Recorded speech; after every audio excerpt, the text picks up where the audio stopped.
ঢাকা বিশ্ববিদ্যালয় 1971 সালে মহান মুক্তিযুদ্ধকে সংগঠিত করার ক্ষেত্রে যে ভূমিকা রেখেছে এবং সেই মুক্তিযুদ্ধে যে ঢাকা বিশ্ববিদ্যালয়ের যে প্রাণকেন্দ্রে পরিণত হয়েছিল, আজকে এই ভিসির বক্তব্য সেই ভূমিকাকে প্রশ্নবিদ্ধ করে, সেই ভূমিকাকে পদদলিত করে। সমাজতান্ত্রিক ছাত্রফ্রন্ট সহ বাংলাদেশ ছাত্র ইউনিয়ন এবং বিসিএল সহ আমরা বেশ কয়েকটি সংগঠন সেই সময় এই শিবিরের উপস্থিতিতে এবং শিবিরকে যে বৈধতা দানের যে রাজনীতি করছেন এই বর্তমান প্রশাসন, সেই বৈধতা দানের বিরোধিতা করেই আমরা এই মিটিং বয়কট করে বের হয়ে আসি। ছাত্র শিবিরের যে যত ধরনের অপকর্ম সেইগুলোর সম্পূর্ণ দায় আজকে এই ঢাকা বিশ্ববিদ্যালয়ের প্রশাসনকেই নিতে হবে, কারণ ঢাকা বিশ্ববিদ্যালয়ের প্রশাসনে এই সন্ত্রাসী সংগঠন এবং গণহত্যাকারী সংগঠনকে বৈধতা দিচ্ছে। গণতান্ত্রিক ক্যাম্পাস বিনির্মাণ করতে হলে এই সমস্ত যারা গুপ্ত রাজনীতি করছে সেগুলো চিহ্নিত করতে হবে এবং এই গুপ্ত রাজনীতিকে বন্ধ করতে হবে। ঢাকা বিশ্ববিদ্যালয়ে বর্তমান যে পরিস্থিতি এবং আজকের যে ঘটনা আপনারা জানেন যে ঢাকা বিশ্ববিদ্যালয়ের প্রশাসনের পক্ষ থেকে আজকে ছাত্র সংগঠনগুলোকে ডাকা হয়েছিল এবং গত পরশুদিন রাতে যে ঘটনাটি ঘটেছিল যে হলগুলোতে যখন ছাত্রদলের কমিটি দেওয়া হয় তার প্রেক্ষিতেই সাধারণ শিক্ষার্থীর ব্যানারে সেখানে হলগুলোতে ছাত্র রাজনীতি নিষিদ্ধের যে কথাটি উঠেছিল গত 17ই জুলাই, সেই প্রেক্ষিতেই দেখেছি যে একদল শিক্ষার্থী তারা প্রতিবাদ করেছিল। কিন্তু আমরা দেখেছি যে ঢাকা বিশ্ববিদ্যালয় প্রশাসনের পক্ষ থেকে প্রক্টরের পক্ষ থেকে সেই সময় তাৎক্ষণিকভাবে কোনো সংগঠনের মতামত না নিয়ে তাদের মর্জি মাফিক সেখানে তারা ঘোষণা দিয়ে আসেন যে 17 জুলাইয়ের যে ঘোষণা সেটি বহাল থাকবে। ফলে এই যে অবস্থাটা চলছে, ফলে এটা একটি অগণতান্ত্রিক একটা প্রক্রিয়া। বিশ্ববিদ্যালয় প্রশাসন যখন আজকে মিটিং কল করেছে, সেই মিটিংয়ে আমরা যখন আলোচনা শুনছিলাম এই বিশ্ববিদ্যালয়ের উপাচার্য ডক্টর নিয়াজ আহমেদ উনি যখন ভূমিকা বক্তব্য দিচ্ছিলেন সেই সময়ে আমরা দেখেছি যে 71-এর মুক্তিযুদ্ধের যে ঘাতক এবং রাজাকার আলবদর বাহিনীর যে সহযোগী সংগঠন জামায়াতে ইসলামের ছাত্র সংগঠন, তৎকালীন ছাত্র সংঘ এবং 1977 সালে নাম পরিবর্তন করে রূপ পরিবর্তন করে ইসলামী ছাত্র শিবির এই মিটিংয়ে তারা প্রবেশ করে। তৎক্ষণাৎ বামপন্থী ছাত্র সংগঠন সমাজতান্ত্রিক ছাত্রফ্রন্ট সহ বেশ কয়েকটি সংগঠন তারা প্রশ্ন করে যে কেন ইসলামী ছাত্র শিবির এখানে প্রবেশ করছে। সেই প্রশ্নের উত্তর যে প্রদান করলেন ভিসি মহোদয় সেটি অত্যন্ত ন্যাক্কারজনক এবং উদ্বেগজনকও। আমরা জানি ঢাকা বিশ্ববিদ্যালয় 1971 সালে মহান মুক্তিযুদ্ধকে সংগঠিত করার ক্ষেত্রে যে ভূমিকা রেখেছে এবং সেই মুক্তিযুদ্ধে যে ঢাকা বিশ্ববিদ্যালয়ের যে প্রাণকেন্দ্রে পরিণত হয়েছিল, আজকে এই ভিসির বক্তব্য সেই ভূমিকাকে প্রশ্নবিদ্ধ করে, সেই ভূমিকাকে পদদলিত করে। ফলে আমরা বিশ্ববিদ্যালয়ের প্রশাসনের এই ভূমিকার তীব্র নিন্দা জানাই।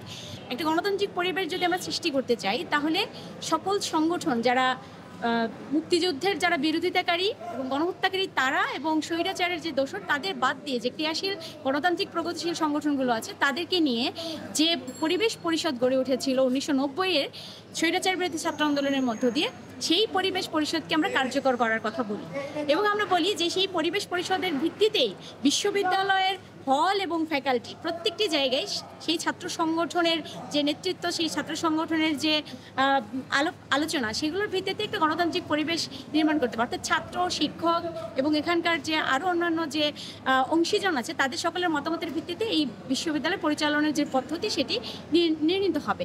আমরা দেখছি যে বিশ্ববিদ্যালয় প্রশাসন সেই দিকে হাঁটছে।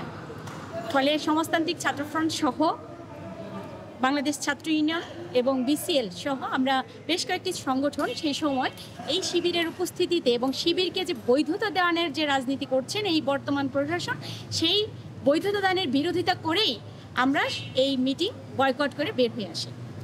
আরেকটি কথা আমরা বলতে চাই যে বিশ্ববিদ্যালয়ের যে গণতান্ত্রিক পরিবেশ সেটিকে যদি বজায় রাখতে হয় তাহলে পরিবেশ পরিষদকে কার্যকর করা ব্যতিরেকে এটি কখনো একটি গণতান্ত্রিক পরিবেশ এটি নির্মিত হবে না।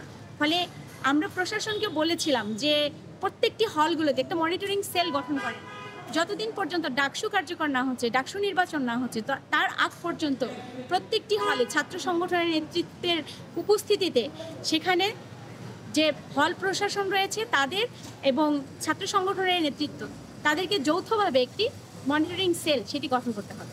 তাদের নিয়মিত প্রতি মাসে মাসিক বৈঠক করতে হবে এবং সেটি আমরা দেখছি যে পরিবেশ পরিষদকে যদি কার্যকর করা যায়, সেই হল কমিটি থেকে শুরু করে হলের যে মনিটরিং সেল, তাদের সমন্বয়ে কেন্দ্রীয় যে পরিবেশ পরিষদ, সেইগুলোর আঙ্গিকে যদি বিশ্ববিদ্যালয় পরিচালন করা যায়, তাহলে একটি ডাকসু, সেই আসন্ন যে ডাকসু, সেই ডাকসু নির্বাচনের যে পরিবেশ, সেটি রক্ষা করা সম্ভব।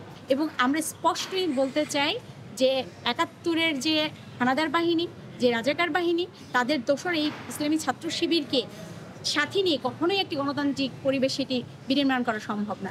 একই সাথে ২৪-এর যে গণহত্যাকারী যে সংগঠন, ২৪-এর যে হত্যাকারী সংগঠন, যে ছাত্র লীগ, তারা যে সন্ত্রাসী কার্যক্রম পরিচালনা করেছে, তাদেরকে নিয়েও একটা গণতান্ত্রিক ক্যাম্পাস সেটি বিনির্মাণ করা সম্ভব না। ফলে এই দুটি সংগঠনকে যদি পরিবেশ পরিষদে রাখা হয়, তাহলে সেটা গণতান্ত্রিক পরিবেশ কিন্তু বিঘ্নিতই হবে।